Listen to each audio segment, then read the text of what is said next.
Hello everyone, welcome back to Durana academy. देखिए, आप अच्छी तरह जानते हैं कि आज के लेक्चर के अंदर हम कैलोरीमेट्री के रिलेटेड क्वेश्चन डिस्कस करने वाले हैं। अब इसके जो प्रीवियस क्वेश्चन है, अगर मैं लास्ट 12 ईयर्स के बारे में बात करूं तो अराउंड 100 क्वेश्चंस बन जाते हैं, जिसमें न्यूमेरिकल्स क्वेश्चन बहुत ज़्यादा है। तो इसलिए मुझे इसके कई सारे पार्ट्स बनाने पड़े ताकि आप लोगों को मैं प्रॉपरली एक एक क्वेश्चन को अच्छे से एक्सप्लेन करते हुए समझा सकूँ और वीडियो लंबी भी ना बने आपकी। और पहले तो आप जल्दी से पहले इस चैनल को सब्सक्राइब कर लीजिए अगर आप बिल्कुल नए हो। और दूसरा, अगर आपको ये वीडियो एंड तक पसंद आती है तो इसको लाइक करें, शेयर करें अपने फ्रेंड्स के साथ। और ऊपर जितने भी चैनल जो पेजेस दिए गए हैं उनके जो लिंक से डिस्क्रिप्शन बॉक्स में डाल दिए हैं। तो बिना कोई टाइम वेस्ट किए चलिए शुरू करते हैं।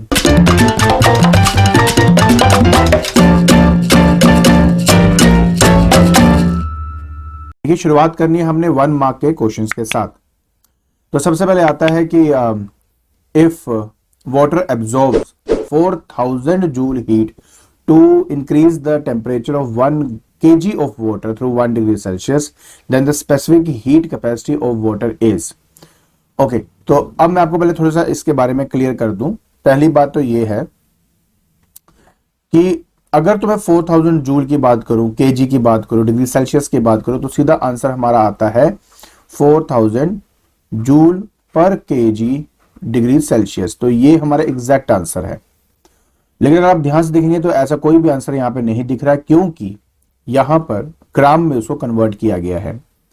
तो क्योंकि आपने इसको ग्राम में कन्वर्ट करना है, तो आपको पता है कि 1 केजी में 1000 ग्राम होते हैं और नीचे आ जाएगा डिग्री सेल्सियस साथ में। तो उस 1000 को इस 1000 से आप करेंगे कट, तो आ जाएगा 4 जूल पर ग्राम डिग्री सेल्सियस। तो ये आपका बन जाएगा, जो कि आपका सी ऑप्शन है।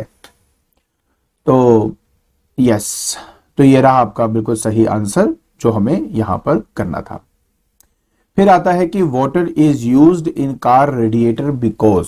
देखो, हमने इसके बारे में स्टडी किया हुआ है कि कार रेडिएटर के अंदर हमें एक ऐसे लिक्विड की रिक्वायरमेंट होती है जिसकी स्पेसिफिक हीट कैपेसिटी ज्यादा हो।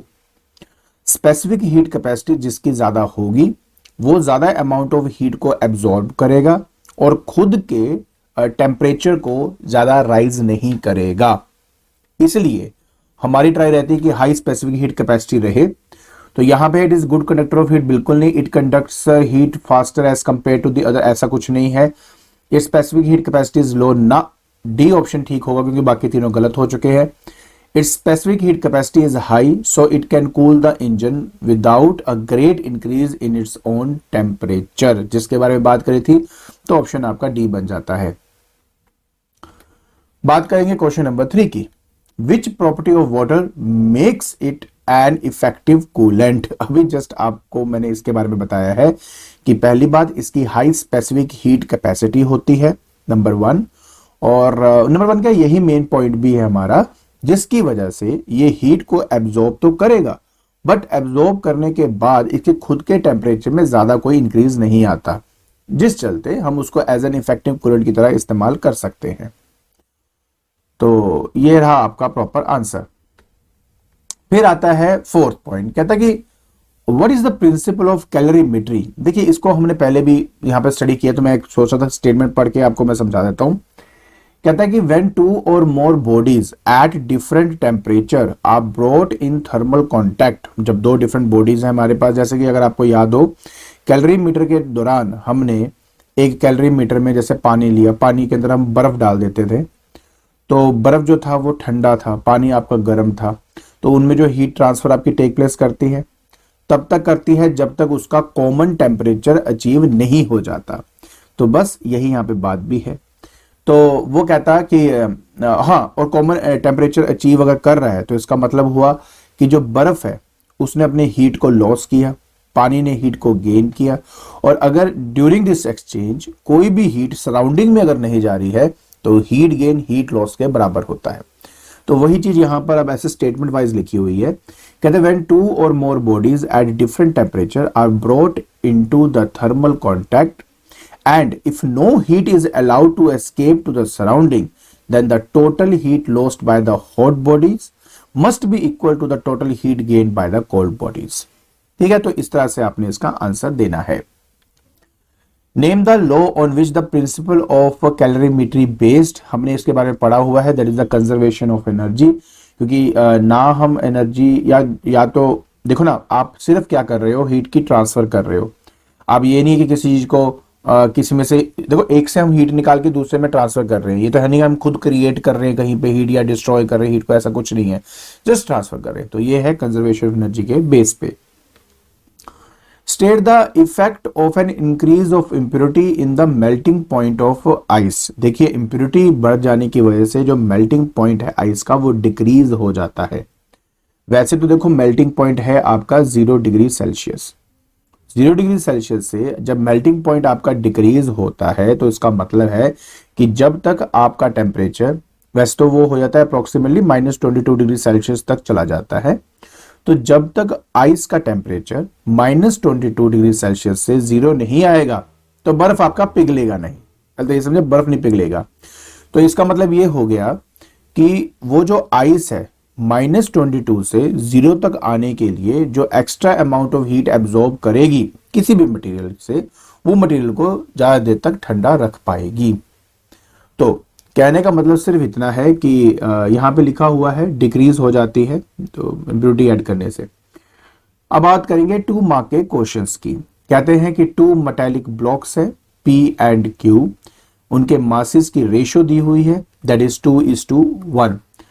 तो मतलब है कि हमें यहां पर दिया है the mass of P divide by mass of Q, कितना दिया है 2/1। कहता है they are supplying the same amount of heat, ठीक है, if their temperature rise by the same degree then compare their specific heat capacity. मतलब क्या हुआ, मतलब ये है कि 2 metallic and Q mass ratio दी हुई है, ठीक है।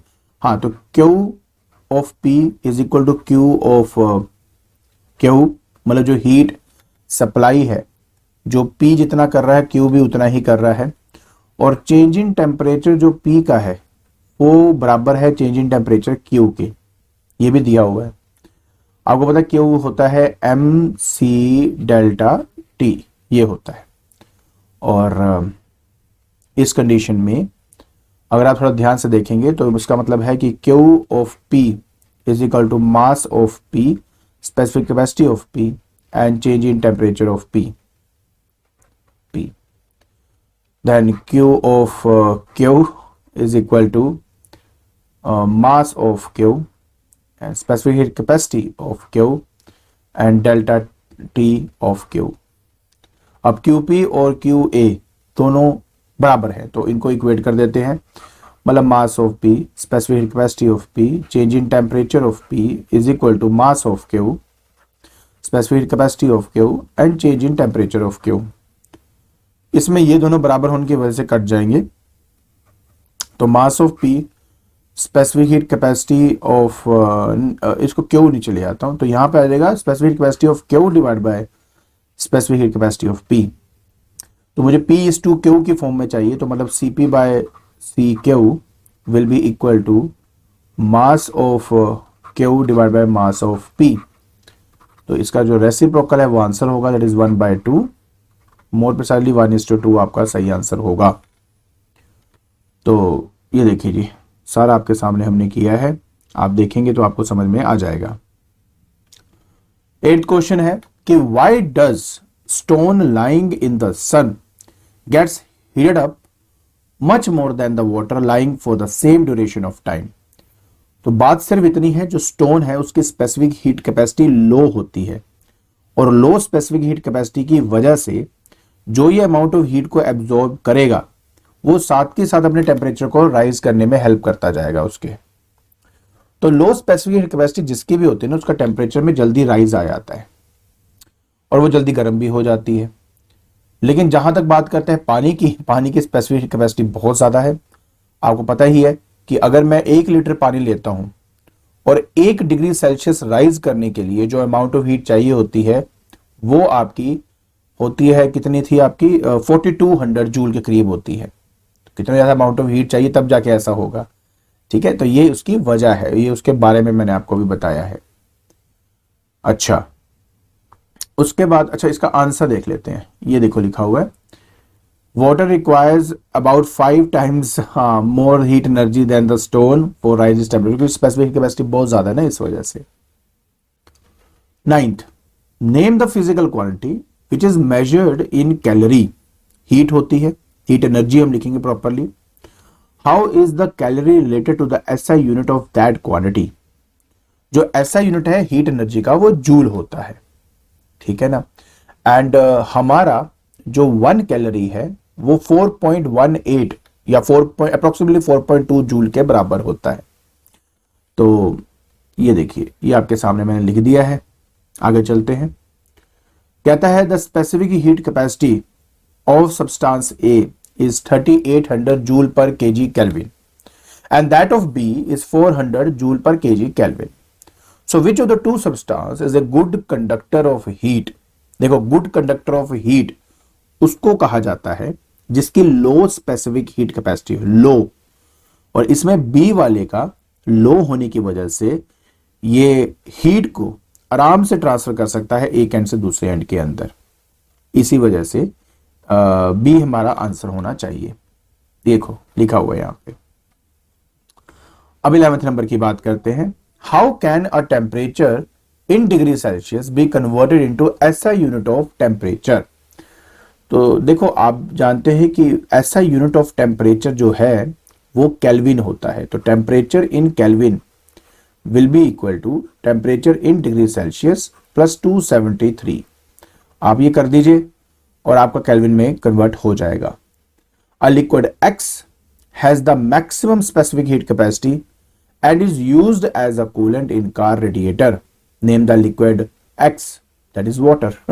वाटर की मैक्सिमम स्पेसिफिक हीट कैपेसिटी होती है जो कि 4200 जूल पर केजी केल्विन होता है आपका। तो देखिए, जो बोला गया है वो आपके सामने मैंने यहां लिख दिया है, एक बार आप देख लीजिए, समझ में आ जाएगा। 12 number, define the heat capacity and SI unit. तो हीट कैपेसिटी होता है the amount of heat required to raise the temperature of the substance just by 1 kelvin. और अगर उसके एसआई यूनिट की बात करूं तो जूल पर इसका होता है जूल पर केल्विन, जूल पर केल्विन नहीं, जूल पर केल्विन, हाँ जूल पर केल्विन इसका होगा। तो ये आ गया आपके पास, हाँ। तो जूल पर डिग्री सेल्सियस और जूल पर केल्विन ऐसा ही हो गया। ओल्डर में कैलोरी पर डिग्री सेल्सियस या केल्विन है ना, किलो कैलोरी पर डिग्री, ये सब था। बाकी मैंने जो बोला था वो यहां पे लिखा हुआ है। Okay, so why is the base of the cooking pan generally made thick.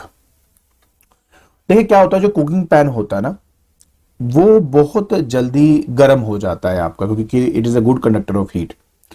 और जिसकी वजह से क्या होता है कि आपका जो खाना है वो नीचे से जलना शुरू हो जाता है। अब इस चीज को अवॉइड करने का सबसे बेस्ट तरीका था कि एक ना मोटी सी परत जो मेटल की है वो कुकिंग पैन के नीचे लगा दी जाए। उससे क्या होगा कि मास बढ़ेगा, और मास बढ़ने से क्या होता है, ज्यादा अमाउंट ऑफ हीट तो चाहिए, लेकिन एट द सेम टाइम वो जो हीट है वो यूनिफॉर्मली डिस्ट्रीब्यूट हो जाएगी पूरे पैन के अंदर, और जिसकी वजह से एक इवन कुकिंग हो जाती है। तो जितना मोटा परात होता है ना, जैसे आप कभी जो पुराने चाट भंडार वाले जो होते हैं, अगर आप कभी वहां जाएं तो उनके जो बड़े बड़े तवे होते हैं ना, अगर आप उनको कभी देखना गौर से तो वो बहुत थिक होते हैं, मोटे तवे होते हैं, ताकि आराम आराम से जो है खाना हमारा कुक होता रहे, जल ना जाए। तो ये प्रॉपर आंसर है, वैसे तो यहाँ पे लिखा ही हुआ है। तो यहां मैं पढ़ देता हूं आपके लिए कि the thinner base pan directly transmit heat from the burner to the food and as the base is made up of a metal it is a good conductor of heat, but when it comes to even cooking or maintain the regular heating without hot spot around the pans, it is convenient to use the thicker base pan. Also it has more thermal mass, जैसे मैंने कहा था मास बढ़ जाता है। it has also retain, जितना मास बढ़ेगा उतना टेम्परेचर को रिटेन करने की ताकत उसमें रहती है।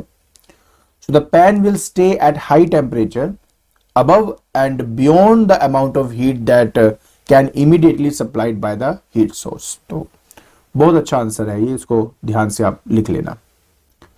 बात करते हैं क्वेश्चन नंबर 14 की। कहता है एक सॉलिड है जिसका मास आपको यहां पे दिया हुआ है और वो है आपका 50 ग्राम, 150 डिग्री सेल्सियस उसका टेम्परेचर है, is placed in 100 gram of water at 11 degrees Celsius, then when the final temperature record is 20 degrees Celsius. So find the specific heat capacity of solid. थोड़ा सा मैं आपको पहले इसके बारे में समझा दूं, ये बहुत इजी सा ही है, कुछ इतना लंबा जोड़ा काम नहीं है। एक कंटेनर में मान लो मैंने पानी ले लिया, अब ये जो मैंने पानी लिया हुआ है इस पानी का टेम्परेचर इनिशियली 11 डिग्री सेल्सियस का है और इसका जो मास है वो 100 ग्राम है। ठीक है जी, इसके अंदर मैंने एक सॉलिड डाला। अब वो जो सॉलिड डाला उसका जो इनिशियल टेम्परेचर है वो 150 डिग्री सेल्सियस है और मास जो है वो 50 ग्राम का मास है उसका। तो जब इनको डाला गया तो ऑब्वियस हीट एक्सचेंज होगी जिसकी वजह से इनका एक फाइनल टेम्परेचर रीच हो जाता है और फाइनल टेम्परेचर है आपका 20 डिग्री सेल्सियस। थोड़ा सोच के देखो, पानी का 11 डिग्री सेल्सियस इनिशियली था, वो हो गया 20 डिग्री सेल्सियस, तो मतलब है कि इसने हीट को गेन पक्का किया होगा, पहली बात। और अगर मैं सॉलिड की बात करूं तो 150 डिग्री सेल्सियस से अब वो 20 डिग्री सेल्सियस पहुंच गया है, तो ये बात साफ समझ में आएगी आपको कि इसने हीट को लॉस किया होगा। तो सबसे पहले हम बात करते हैं कि मेरा हीट गेन कितना हुआ। तो हीट गेन में आएगा, किसने किया? पानी ने किया था ना। तो mass of water, specific heat capacity of water and change in temperature of water करके ही हम उसको फाइंड कर सकते हैं। अब मास जो है वो पानी का 100 ग्राम दिया हुआ है। वो ग्राम रखना है कि केजी रखना है, वो इस बात पे डिपेंड करता है जी कि आपको स्पेसिफिक हीट कैपेसिटी ग्राम में दी गई है कि केजी में। तो अगर ये ग्राम में है तो ग्राम में रहने दीजिए, अगर ये केजी होता तो मैं इसको केजी करता। तो बस इस बात का ध्यान रखना। इंटू 4.2, ठीक है, इंटू आपका चेंज इन टेम्परेचर। तो देखिए 20 अब हो गया है, तो 20 माइनस 11 कर दूंगा and that would be the change in temperature for water. तो वाटर का चेंज इन टेम्परेचर मुझे यहां से मिल जाता है। नेक्स्ट हमने क्या करना है? हीट को गेन करना है। हीट गेन तो होगा, हीट लॉस करना है, हीट लॉस करना है। कौन लॉस कर रहा है भाई? आपका वो सॉलिड। तो mass of solid, specific heat capacity of solid and change in temperature of solid. तो मास ऑफ सॉलिड जो है वो आपका है 50 ग्राम। CS मुझे फाइंड करना है और चेंज इन टेम्परेचर हो गया 150 माइनस 20, ये मुझे करना था। ठीक है, चेंज इन टेम्परेचर में यहां पाएगा। अब according to the principle of calorimetry, heat gain heat loss के बराबर होता है। तो heat gain is equal to heat loss. अब क्या करेंगे जी? बस जी 100 ग्राम इंटू 4.2 इंटू यहां पे 20 माइनस 11 करेंगे तो 9 आएगा, is equal to 50 gram into CS into 130 आपके पास यहां पे आ जाएगा। तो CS क्या है? It is 100 gram into 4.2 into 9 divided by 50 gram into 130 आपके पास यहां पे आ जाएगा। बस आपने इसको सॉल्व करना था और सॉल्व करके आपका आंसर आता है 0.58 जूल पर ग्राम डिग्री सेल्सियस। तो बस इस तरीके से आपने ये न्यूमेरिकल सॉल्व करना था। आई होप आपको ये न्यूमेरिकल और उसका सॉल्यूशन समझ में आ गया होगा।